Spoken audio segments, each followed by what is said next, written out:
मार्गदर्शन किया, हिंदी भाषा के महत्व के बारे में इतना कुछ बताया, उसके लिए आपका बहुत बहुत धन्यवाद और आभार। यहाँ पर दो शब्दों का प्रयोग बार बार हो रहा है, अगर आपने इस बात पर ध्यान केंद्रित किया हो, राष्ट्रभाषा और राजभाषा, उसमें आपको भ्रमित होने की आवश्यकता नहीं है।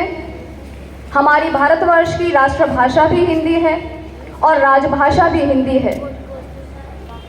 संविधान में हमारे प्रशासनिक कार्यों को करने के लिए जो हमारे प्रशासनिक कार्य होते हैं, राजकाज के कार्य होते हैं, उनको करने के लिए जो जिस भाषा का प्रयोग किया जाना है उसका नाम दिया गया था राजभाषा।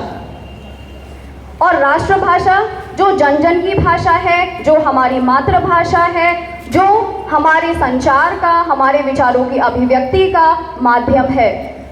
तो मैं आशा करती हूँ कि आपको दोनों ही शब्दों का जो अर्थ है वो समझ में आया होगा और हमारी राष्ट्रभाषा और राजभाषा दोनों हिंदी ही हैं।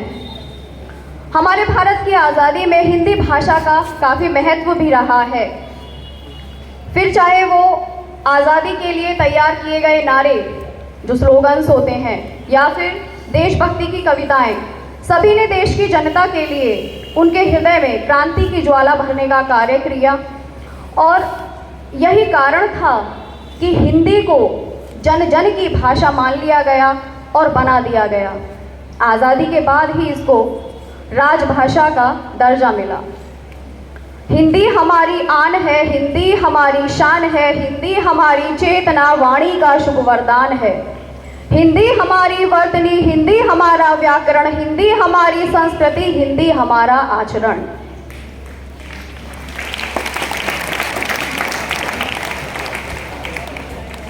तो बच्चों, आज इस हिंदी दिवस के अवसर पर एक बात मैं भी आपसे कहना चाहूँगी, क्योंकि जो हमारी मातृभाषा होती है उसको हम जब से बोलना सीखते हैं, शब्दों को सुनना सीखते हैं, जानते हैं, तब से सुनते आ रहे हैं, सुनते हैं, लेकिन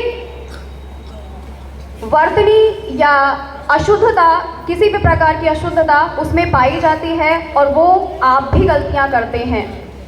तो कम से कम अपनी मातृभाषा के लिए आप इतना तो कर ही सकते हैं कि उसको शुद्ध बोलें, शुद्ध लिखें, जहाँ पर त्रुटियां हैं, गलतियां हैं, उनको सुधारने का हर संभव प्रयास करते रहें।